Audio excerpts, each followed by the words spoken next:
So on the day before Le Mans 2017, the 16th of June 2017, the FIA did what, well, the FIA and the ACO do, and is that on the week before Le Mans, there's always some announcement that catches your attention. Surprisingly, this year Le Mans was actually light on big announcements. We had what? We had Panoz announce Garage 56 car, and that's it. Nothing else. Literally nothing else was announced. Except on Friday, when the FIA introduced the 2020 regulations. Provisional, I'm going to say. Not many people are saying this enough, but look, the regulation 2 years down the line, and the world moves fast, so I'm not going to say these are the final definite, it's in stone. The regulations themselves, if you actually read the actual press release, say that, some details have to be finalised, so we'll see. But to be fair, there is enough detail actually in what has been released, and the fact that it was made its own press release, that I would say this is more or less what we're getting. This is just going to be tiny little details that we figured out, unless there's some sort of big commotion and controversy, which, depending on if you believe Porsche are actually going to stick around next season, it could be. All bets are off if Porsche leave LMP1. As simple as that. There's no other way around that. But anyway, so presuming we stick with two manufacturers in LMP1, possibly even get a third if Peugeot, pull the finger out and actually do something with their lives. I don't see how they're coming back, but shush, whatever. This is me talking crap. But presuming we go on, and presuming these are the regulations, the big question is, well, really, that people have been complaining about is this the end? Is this the end of this golden era of sports cars? Because, it's always an opportunity to look back and look at LMP1, and you see, it's like, yeah, this is possibly the best age of sports cars since Group C. People have been making this sort of comparisons throughout the years, saying, this is the best, this is great, why change it? So a lot of people are kind of pissed off then when they announce it, yeah, we're going to change it. It's like, no, don't change it, it's brilliant. Leave it. Though, with the Le Mans that transpired, you sort of see, maybe it's time for change, not all for knee-jerk actions just because a few cars blew up. It's Le Mans, that's how it happens. Anywho, getting back to the topic of, is this the end of the golden era? Which is a big thing that everyone's shouting about. Like, it's dead. 2020. That's going to be the end of it. WC is dead. LMP1 is dead. And we go off living as the 21st century versions of the Group C lovers who have proclaimed everything that came after Group C is dead. We'll just be the exact same now, won't we?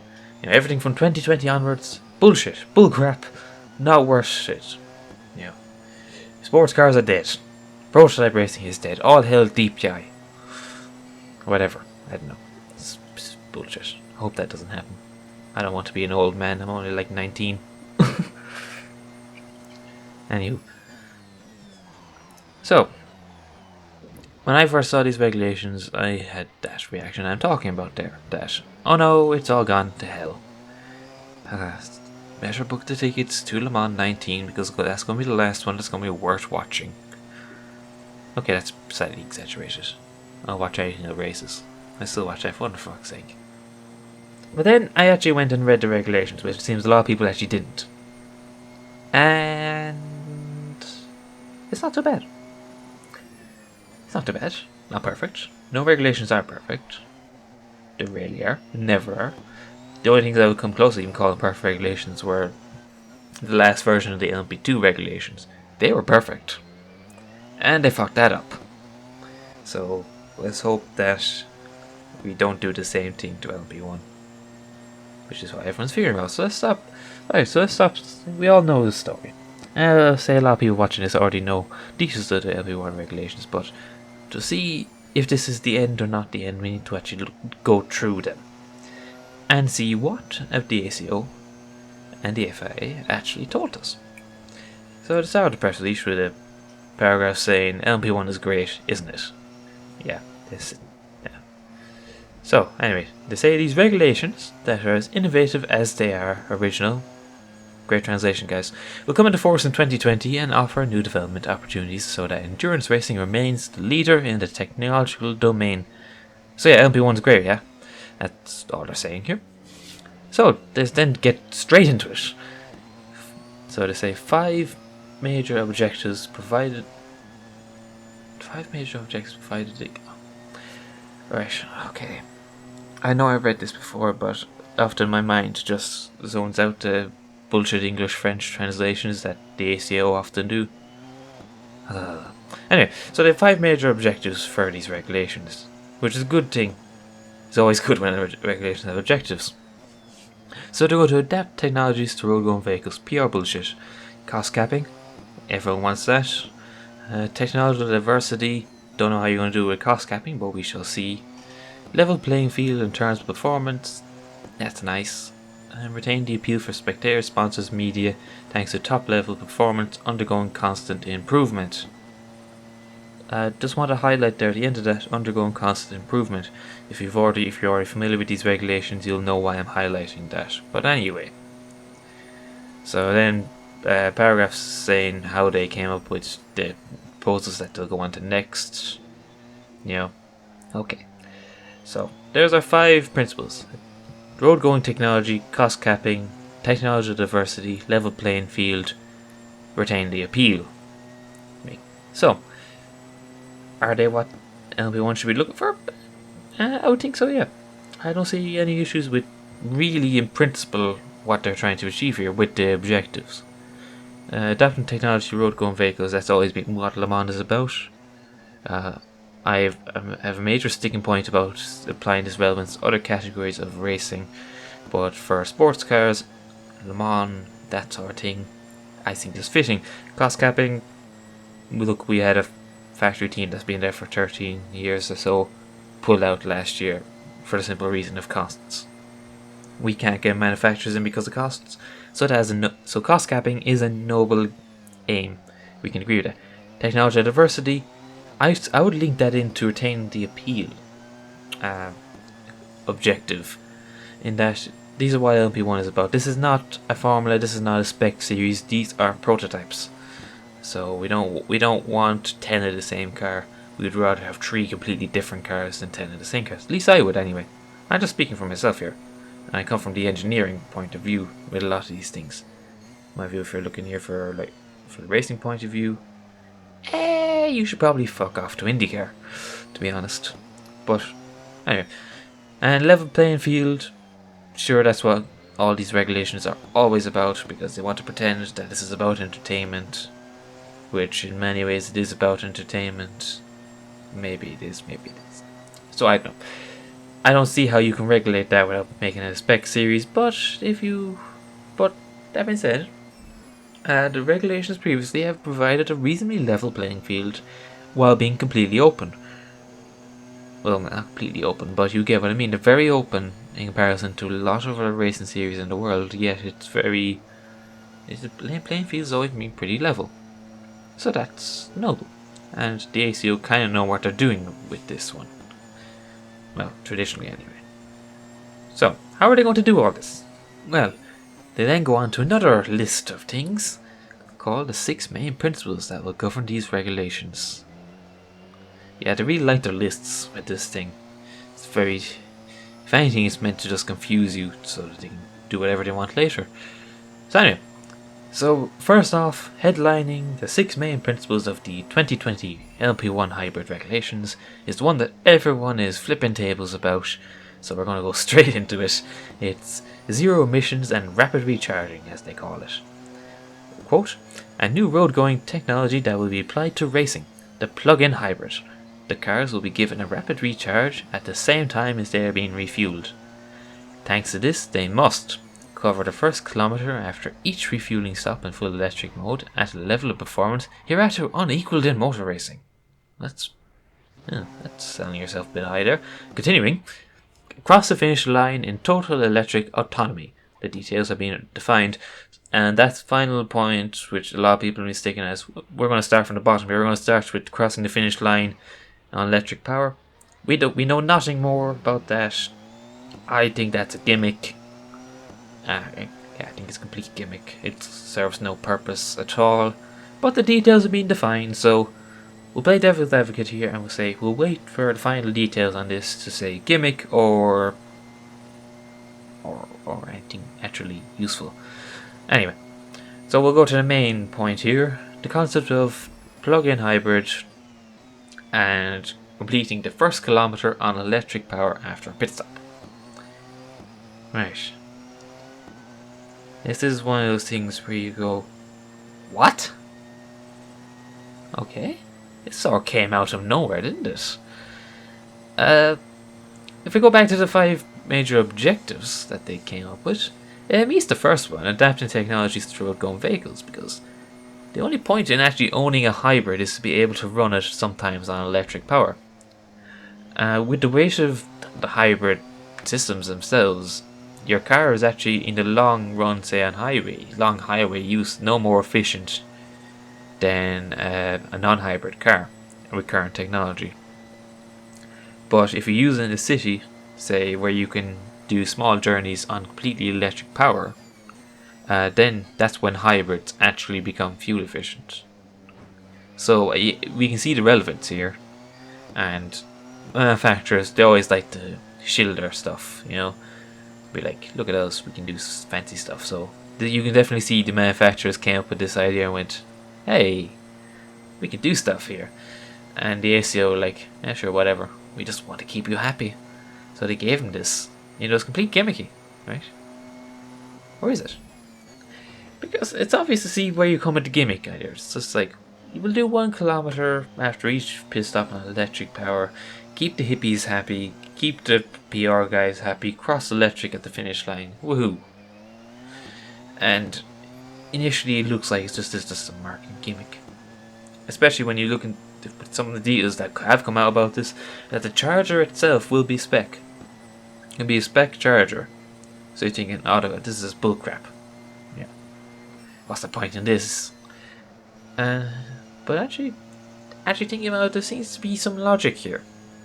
For 1 kilometer was not pulled out of the air as, let's say, we need a distance that these guys are going to cover on electric power, we'll just select 1 kilometer. No, it's a bit more thought through than that.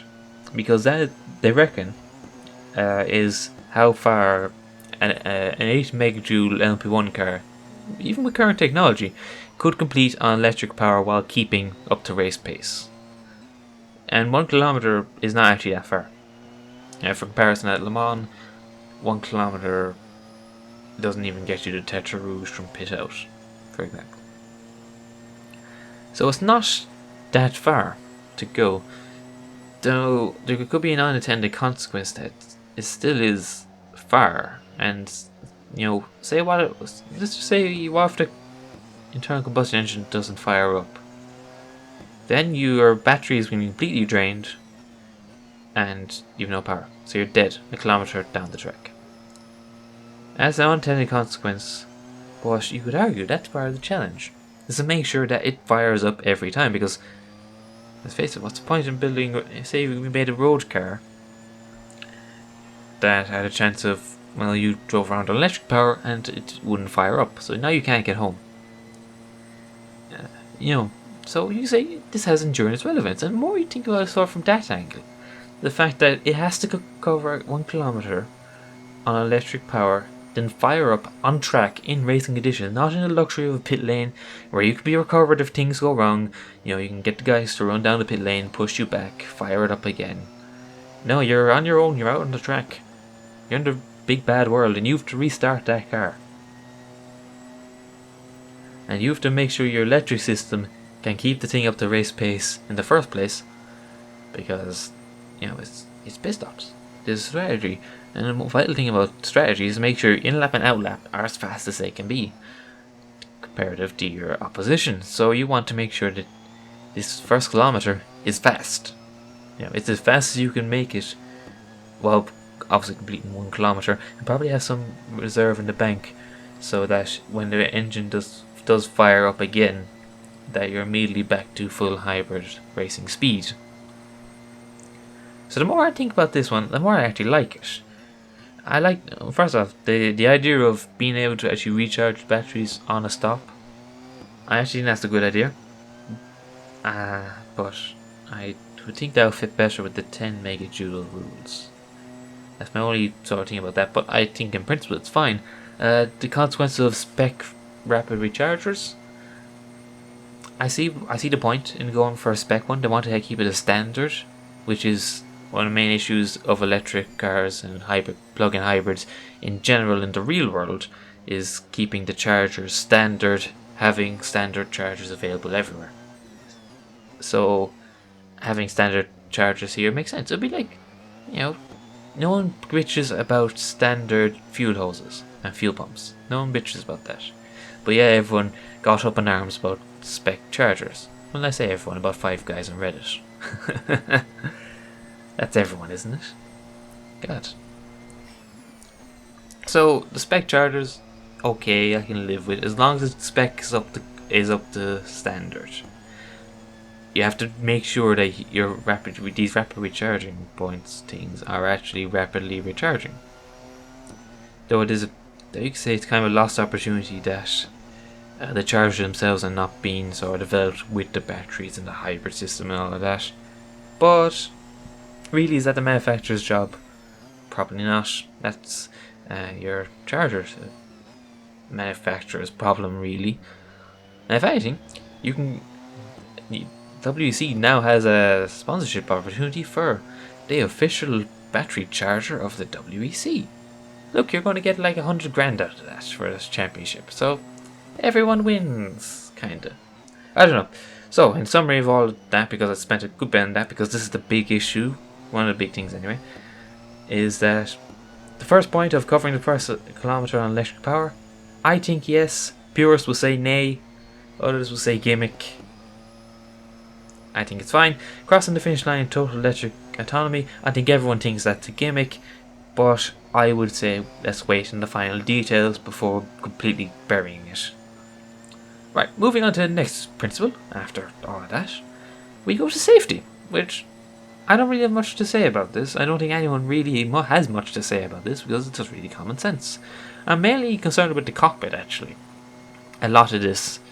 And it says here, the points under the safety is that there's imposition of free volume around the driver's head, more room in the cockpit, change in volume for the legs, protection foam for the driver's legs, stiffer crash tests front and rear, and improved cockpit ergonomics to enhance driver visibility. I don't think anyone has any problems with that, except for the guys who want to see drivers die every race. But they're their own thing and they'll never be satisfied. But for everyone else who has advanced past 1970, I don't see any problems with that. The only thing is that the first line of it is that the monocoque will be adapted according to the modifications initially envisioned for 2018.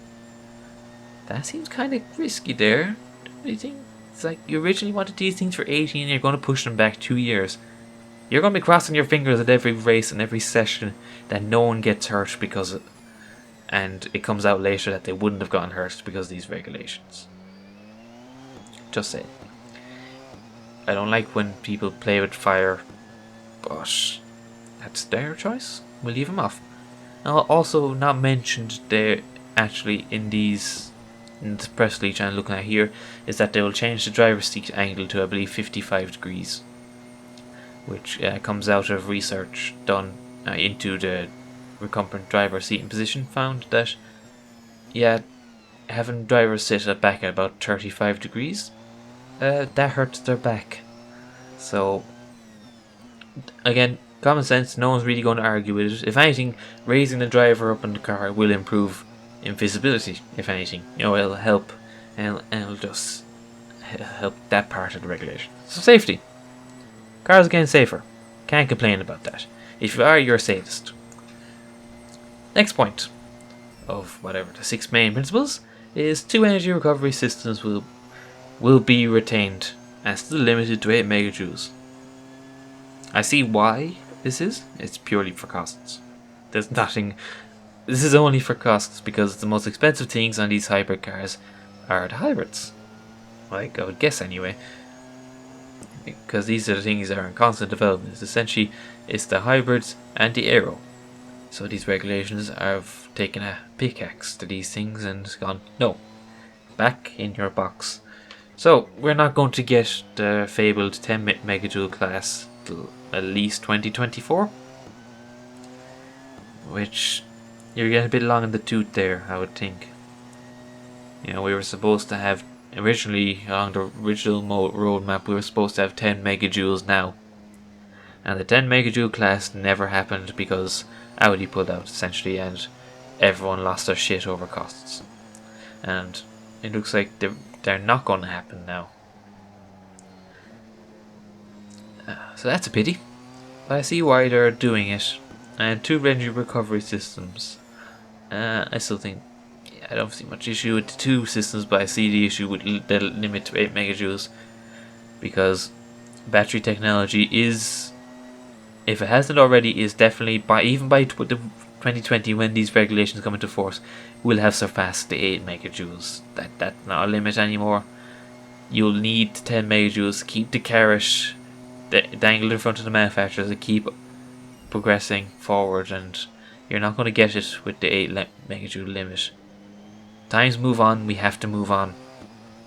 So I see why. That's purely cost capping that is not going forward, and kind of disappointed in that. So meh. Right, so the next big one that some people are overlooking because they're too busy bitching about LMP1 becoming Formula E is the introduction of active aerodynamics, which to increase the efficiency of the car and compensate for the restrictions on aerodynamic development brought in to reduce costs. So you're bringing in active aero to reduce costs. Sounds weird, doesn't it? And I still haven't fully wrapped my head around how this is going to reduce costs. Now, for years, I've thought that really that LMP1 should have active aerodynamics. I think that any top line bespoke racing series should have active aerodynamics. Like, you can nearly buy Ford Focuses with active aerodynamics, yet our LMP1 cars don't have active aero. So the principle and concept of introducing active aerodynamics, I'm all for. That's cool. Brilliant. Amazing. But then we go back to what's the point in these regulations? I would argue that active aerodynamics is technology for road-going vehicles. So we got point number 1 of the regulations. But it completely goes against cost capping, which is point number 2, and really the main driver for a lot of these rules, I would think. And so, essentially, think about this. No actual prototype racing, including Formula cars, regulations have ever intentionally allowed active aerodynamics. Obviously, there's examples going through the years when people did it anyway because they found loopholes in the rules, or the rules didn't exist to prevent it. But this is the first time that rules will actually set out to introduce active aerodynamics in this sort of way. I'm not counting the DRS systems and Formula 1, DTM, etc. as they are too limited and it's just gimmick. This is actually using active aerodynamics as they should be used. You know, actual freedom to use it wherever you want, actually putting engineering into this thing. So I don't see how the hell you're going to reduce costs doing this. Like, how? You're after opening a can of worms. Like, you go through all these restrictions, you know, moving on to regulations, just skipping ahead slightly. You bring in a rigid restriction on bodywork sets, so there's only one single bodywork that you're allowed per year. The idea of active aerodynamics is so that you can do this, essentially, so that you can just set the active aerodynamics to trim out the wings, so you can use the same body kit at Le Mans and the Nürburgring, for example. So, yeah, but like, active aerodynamics is such a fundamental change to the philosophy of the car. I can't see how you can just use one bodywork kit. Is that major a deal? Is that big a deal? Like, essentially, what if someone gets it wrong? If something like, I'm betting that this will happen. Someone will get it wrong. they'll get the bodywork wrong. And it'll be like what we had to start this year when Porsche were intentionally using the wrong bodywork, say for Silverstone and Spa, and they got their ass kicked. You know, and we were surprised it wasn't much competition as it was, but they still got their ass kicked. They were nowhere on the pace. And we are faced here with the potential of that being the situation all year, because of the limits on aerodynamic development. I can see why you would go to one body set down the line, but I don't see how introducing active aerodynamics and restricting aeros so heavily otherwise is going to work well. I don't see it working well.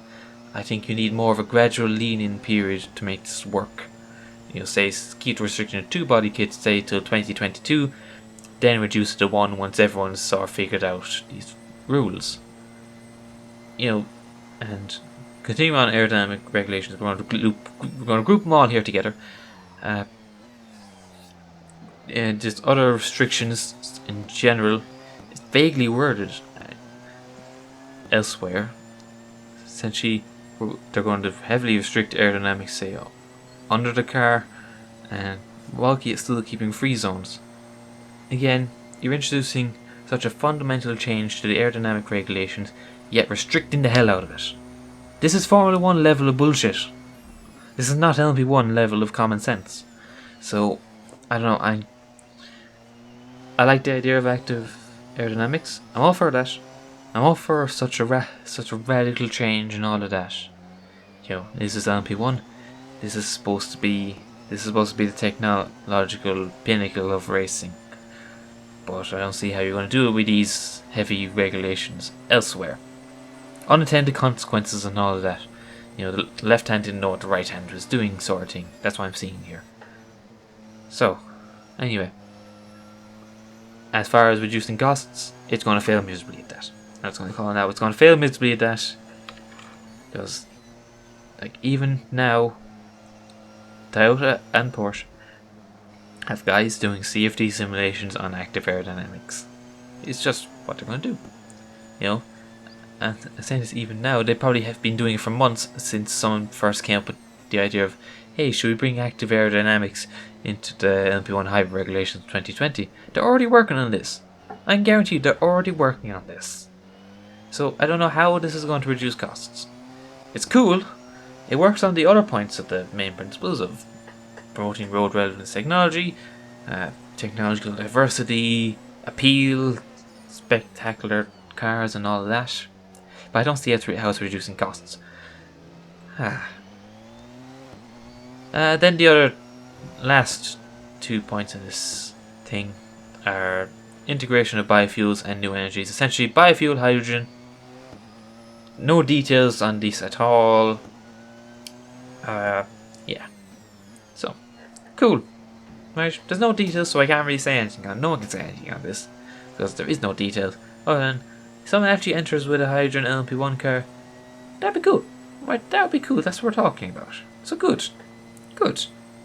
If anyone's actually going to do it, which I don't think anyone is, except maybe BMW. BMW essentially will get the monopoly on the hydrogen regulations and get them written specifically for them, and then they'll come into LMP1, which is good. Yeah, that could be good. We'll see. I have to see again. We'll have to wait on the details about that. So with those 6 principles, the rest of the press release is dedicated to cost capping, which, as it says here, cost capping is also a major preoccupation of these regulations. Says it all there. The big deal with these regulations and cost capping, and even though the first half of this thing showed several ways that they will not be saving costs, you gotta think they must have very significant cost regulations hidden back here to compensate for, you know, the other things that they brought in, such as active aero rapid recharging and all of that, which are they're only going to put costs up. That's all they're going to do. So anyway, so how are they going to compensate for this and reduce budgets further? So, limitation on number of bodywork sets. I already covered this. Cost capping wise, yes, it kind of works. But, as I said before about the active air, I don't think it works with that regulation. Limit on testing. This is really just common sense. It was another reduction in the number of test days. Teams will have very limited number of private tests. All the others will be collective sessions organised by a championship promoter. This is just common sense. It's cheaper to test together than to rent out a whole track for yourself. Split the costs of testing. Makes sense. Right. This is just common sense. So good. The only thing is, we just came from a Le Mans where only 2 LMP1 cars finished. So, I wonder how keen the manufacturers are now on reducing their test days. Probably not much. They probably have not much to do. Let me phrase that again. They probably can't do much about it at this stage, but they'll probably be on the back of their mind. It's like, oh no, we signed away on this and we probably could have done more testing. Even though I don't really think that any more testing will, compensate for what happened at Le Mans. Which is the thing that people often forget, is that you need a ridiculous amount of testing to compensate for even 1 hour of actually racing the cars. Racing is the best testing. So, I think nipping this in the bud and just going, look, guys, we'll give you like 2 30-hour tests and on your own, and then we'll test together. Makes sense.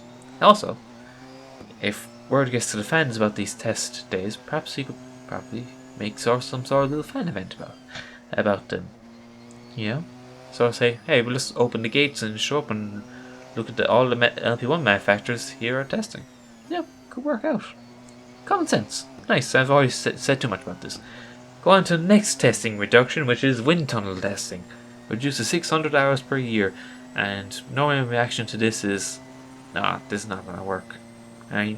It never has worked to save costs, because then you just end up with teams who have built these massive great wind tunnels and they can't use them. So essentially, they built these huge things and they can't even use them, which is what happened in F1. So they end up trying to sell it to everyone else to, make up the cost. A great example is the Williams F1 tunnel, which they barely can use it for themselves. So essentially, Ginetta are building their LMP1 car using it, because Williams have no use to it. They're not allowed to use it. So much for going ahead and building that. So a bit cagey always about wind tunnel reducing the hours. It's been reduced from 800 to 600 hours, and they say here in this release, they say the reason they pick 600 hours is because they claim it's a good balance, and that limiting this figure even more meant that manufacturers would invest in simulation, which I'm going to say this now, they already have, right? You're too far down the road to try to prevent them investing in CFD. They have invested in CFD, it's nothing you can do. But if at least they are recognizing that if they cut wind tunnel testing more, they will defeat the purpose of cost capping, as they will just switch the costs to CFD. So at least there's that sort of recognition. So you can sort of think, yeah, this could work. Though I'm skeptical. So I'll believe this when I see it, if it's actually reducing costs. But at least they already know what they're dealing with. So it's good to see that regulators actually know what the teams are doing. That's nice. So now the next way of reducing costs will be, as they call, development units. Essentially, this will limit how the manufacturers make their cars for each year. Essentially, it's worded here as, a system will be put in place to prevent a manufacturer from being able to build a new car every year. That sounds scary. I don't like the sound of that. And initially you read that and you think, bullcrap, flip the tables, burn it down, golden era is over. This seems very gimmicky. And it hasn't been worded very clearly here. I don't think the details have been fully established in this thing. Continuing on with this paragraph, the regulations will define the features, chassis, engine, hybrid system, bodywork, that the manufacturer will be able to develop between 2 seasons, so choices will have to be made. Thus, the more feature considered as important by the regulations is developed during the winter break, the fewer possibilities the manufacturer will have to develop others. That is worded horrifically. I have no idea what exactly to look for. And actually, if I googled like for 5 minutes, I'd probably get someone's other interpretation of this. I'll probably find about 5 different interpretations about what this system actually means. So essentially, this will be some sort of system that will limit what areas that the manufacturer can develop. Systems like this have been used in other categories, such as, I believe Formula 3 used a system like that before they went fully spec. IndyCar used that for the last few seasons before they went fully spec again next year. So it doesn't sit right with me in a prototype, in a completely open prototype category, to have this sort of, essentially it's a homologation regulations stuff. Essentially it's applying the LMP2 principles to LMP1. I don't see its place. I see what they're trying to do, and also what isn't fully clear here, but it's hinted that the manufacturers don't get to choose what they develop, essentially. The first half it makes it look like that. Right, the manufacturers have to say this year they're going to improve their chassis and their engine, but they can't change their hybrid or their bodywork, or something like that. The last sentence makes it sound like that the ACO themselves will decide what the LMP1 manufacturers get to pick this year. Essentially to say, right, for next season we want you to develop your hybrid systems, or we want you to develop your bodywork, or we will allow you to build a new chassis this year. Which, if that's the case, that really doesn't sit right with me at all. That's just bullcrap. It's bullshit. It's ruining the regs. Flip the tables at this stuff. This is bullshit. Right, this whole paragraph sounds like bullshit. Yeah. So, moving on from that piece of bullshit, we have, next point is simply saying that these regulations will be enforced for 4 years minimum. So stable regulations reduce costs. We all know this. So this is good. This is good. No one can complain about this. Well, we can only complain about this if they get the regulations wrong, which, I don't know, we'll probably come up to a conclusion already. We're like nearly 40 minutes into this. So, yeah. That's a thing. It's a good idea. Aerodynamic regulations, so I already covered this. Essentially, they're going to severely restrict the underbody regulations. They're going to define areas that manufacturers are heavily investing into, and then establish free zones that they can actually develop, so that they reduce budget. I'm going to tell you straight off, this probably isn't going to work for reducing budget, but so yeah, I've already said what I have about the aerodynamic regulations. I think they're a mess, right? For cost savings wise, anyway. In principle, I agree with a lot of it, but cost savings, again, you're not going to save any costs with this. No money is being saved here. Regulations on brake cooling is the next point. Well, this is just pure bullshit here. Trying to bring it back to the main point of road relevance and reducing costs, they're going to bring some sort of regulation on brake cooling, because costly technologies have been invested, they say, into this, and all this development in brake cooling does not fit with the aims set by the ACO and the FIA.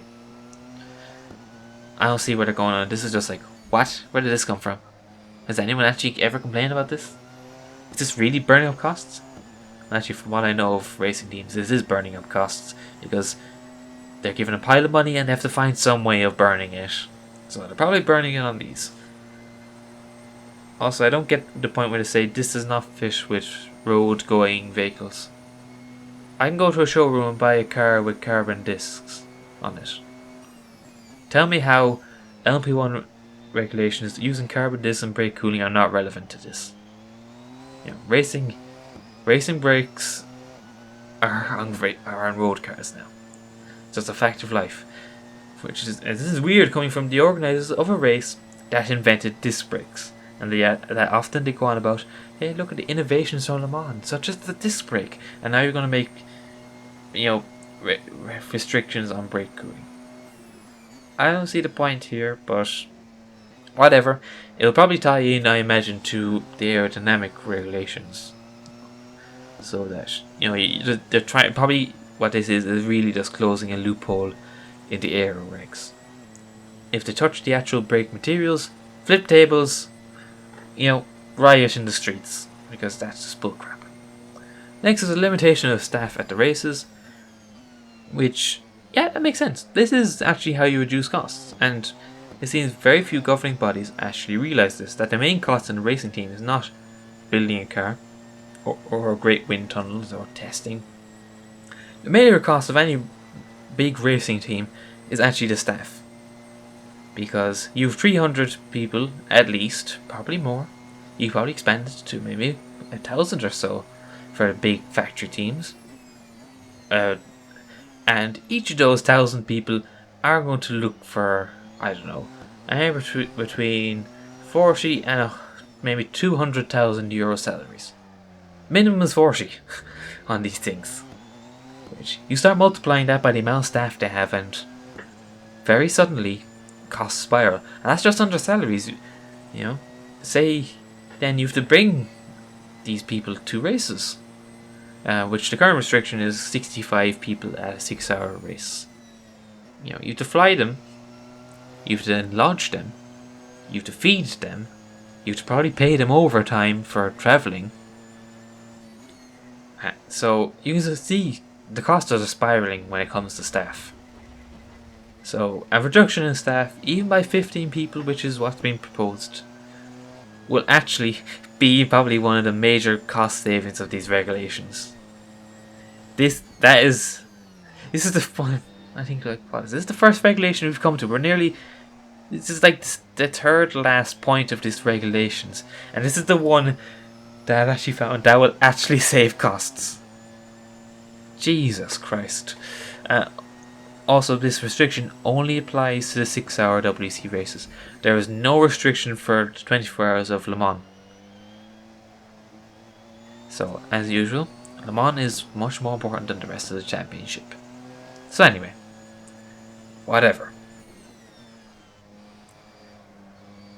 Anyway, so now we get to the last 2 points, which are very similar, even though they made them 2 extra points because the 9 cost-cutting principles doesn't sound as good as the 10 cost-cutting principles. So, last point is limitation on components.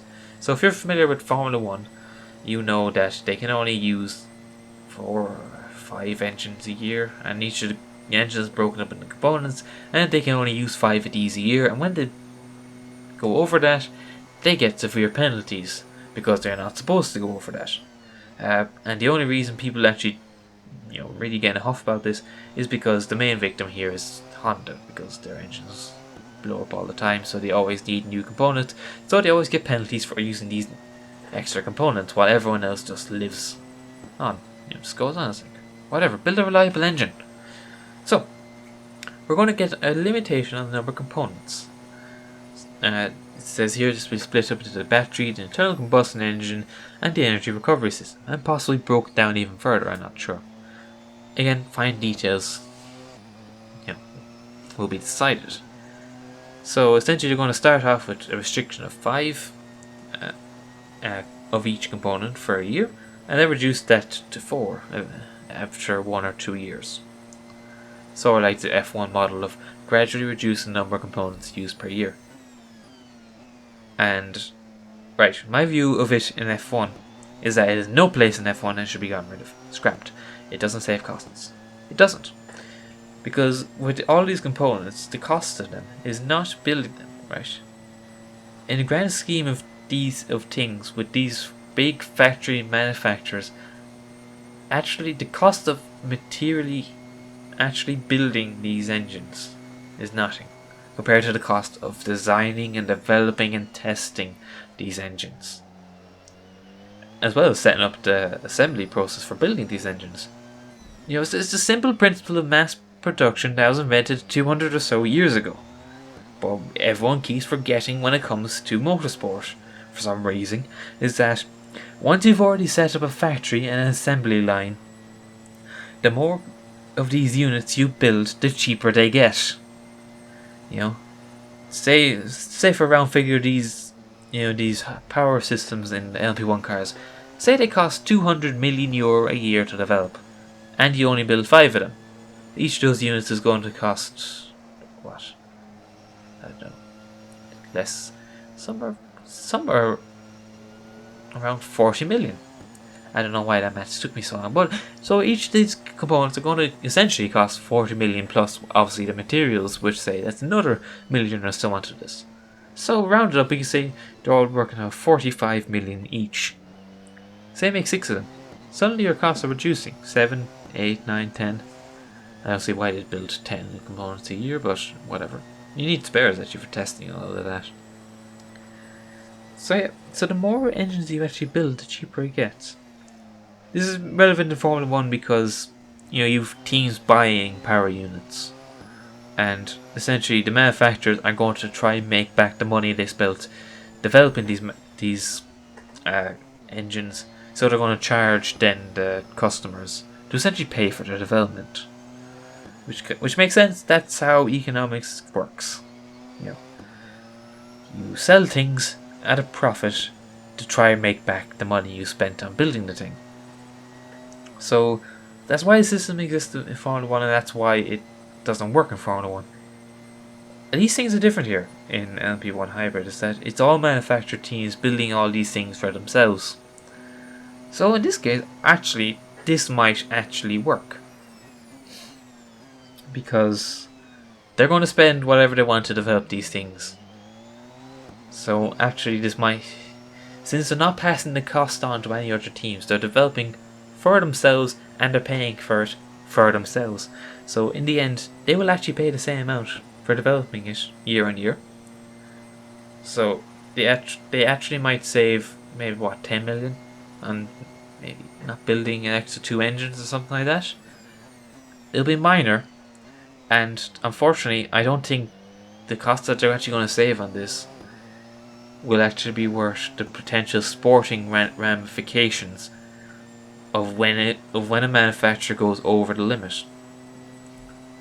Because grid penalty is not going to work in endurance racing. It's going to be, I don't know, a 5-minute stopper hold or something like that. Probably not, maybe not so severe, maybe as severe as that. Which, essentially, bottom line is, a car is going to be taken out of the race if it's a 6-hour race. For going over this, which I don't think that's really what the WEC needs. We don't need this crap in the WEC.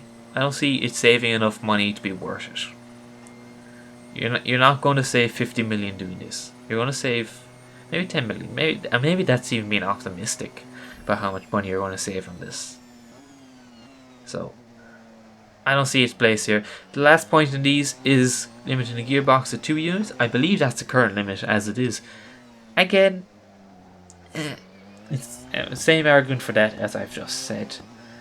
Final point about this component limitation is Le Mans is seen by the manufacturers and the vast majority of sports car fans and everyone involved in the industry as much more important than the WBC. No one cares who wins the championship. Everyone cares who wins Le Mans. Yeah. The attendance for Le Mans is about the same as all the other WBC races put together, both TV and actually at the track. Everyone cares about Le Mans. So I can see teams gaming this system so that they make sure they have perfectly fresh engines and components for Le Mans, and then they have about 50 million penalties at the next race, but they don't care about the next race because they've won Le Mans. So sporting wise, I can see this diminishing the championship, especially the second half of the championship after Le Mans, even more with these regulations. You're giving teams a chance to game the system and essentially say, we don't care about the WBC, we just want to win Le Mans. So yeah, I can see this compromising the second half of the season going forward. And with all of that, we get to the final paragraph of this press release. With these completely new regulations, the ACO and the FIA wish to promote innovative technology in harmony with the expectations of manufacturers by giving them WC and Le Mans 24 hours as development laboratories. And we're going to do that by adding restrictions to development. Back to the first point I came to nearly an hour ago. Is this the end of this golden era? I think that'll be determined by what happens between now and 2020. Even with these regulations coming together. I don't see these regulations as the end of the golden era. I don't see it as the beginning of a new golden era either. Essentially, we have to look at what's going to happen in 2 years. 2 years doesn't sound like a long time. But think back to what LMP1 was like 2 years ago. 2 years ago we had 4 manufacturers in LMP1. We had nearly 10 cars in the class. We had 2 privateer teams, 4 manufactured teams. 3 of them brought 3 cars to Le Mans. 2 years later, we have 1 privateer car and we have 4 factory cars of 2 manufacturers.